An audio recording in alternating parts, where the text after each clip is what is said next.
Simple strategy number 3 for closing more internet deals today. It's that stricter rules drive higher sales. Simple strategy, right? Well, here's the problem. See, in an attempt to reduce skating and to give your team the proper credit for their contact efforts or their use of the CRM in your dealership, you created something called the 72-hour rule. See, the reality of your 72-hour rule is that you're going to guarantee 0 phone calls, you're going to guarantee soft appointment setting, information vomiting, and cherry picking by anyone handling internet leads and phones.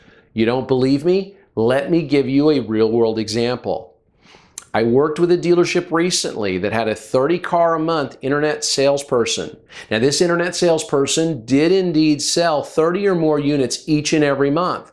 Now, you might say, Steve, that's great. Well, I want one of those. How can I get one? Well, let's talk about that. I watched this internet salesperson for 3 days, and he made 0 phone calls over 3 days, yet he sold 4 cars. And I thought that seems weird because usually it takes phone calls if you're an internet salesperson to be able to close deals. But this dealership had a 72-hour rule in place. Provided he showed he had meaningful contact within 72 hours and someone showed up at the dealership, he would get that deal. And so we did a deep dive into the CRM, and this is what we discovered. We discovered that he got 450 leads each month, and he sold 30 deals. That's a 6.7% closing percentage. Yeah, but Steve, he still sold 30, right? Time out. I could give those 450 leads to 2 good BDC agents.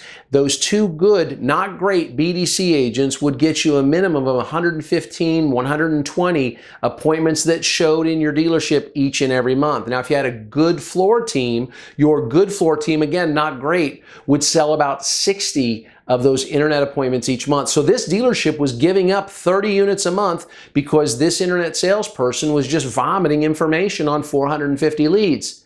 See, when we did the deep dive in the CRM and saw that he was getting 450 leads, we also read his emails. And his emails basically vomited the absolute lowest price, and then in big bold letters on each email it said, must print this email and ask for, insert name here, in order to get this price. And so about 30 people every month would walk in with that paperwork and he would get the deal.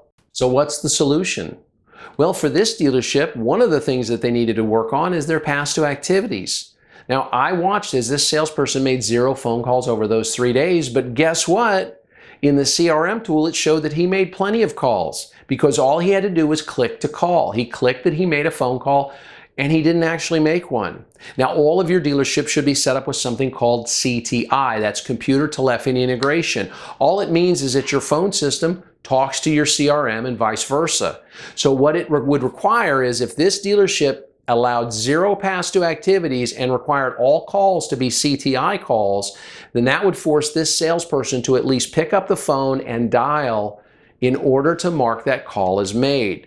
And had this dealership had that rule in place alone, they would have realized that this person had too many leads, right? Because he couldn't make all the phone calls required for those 450 leads he was getting each month. The next solution is to create the protected prospect rules. That's where I'm going to protect any prospect that arrives within a 45-minute window each way for appointments. For our 30-car-a-month salesperson, that means he can no longer just send off an email that says, bring this in. Because if I have an open floor and I'm only protecting appointments, I have to physically set an appointment with that prospect, or it's an open floor and anybody can sell them. Now, I am going to protect same-day be-backs without an appointment because it just makes sense, right?